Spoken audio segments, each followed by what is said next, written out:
Бұрын соңды пончик деген нәрсеге қызығып көрмеген екенмін, бірақ дәл осы пончикті жасап көргеннен соң ойым өзгерді. Бұл енді өте керемет пончик болып шықты.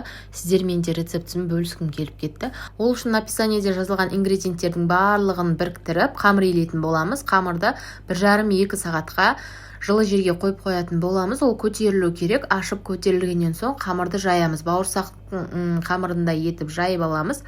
Қатты жұқа да, қатты қалың да болмауы керек. Сосын осындай форманың көмегімен дөңгелектеп алатын боламыз. Ортасындағы тесікті мен насатканың көмегімен жасадым. Осылай дөңгелетіп, сосын 20 минутқа бетін жауып қалдыратын боламыз. Енді қызып тұрған майда екі жағын қызартып пісіріп алу ғана қалды. Баяу отта пісіріңіздер.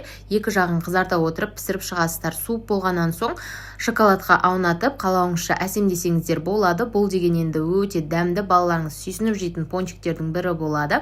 Міндетті түрде жасап көріңіз. Видео ұнаса лайк басып, достарыңызбен бөлісіп қоюды ұмытпаңыздар.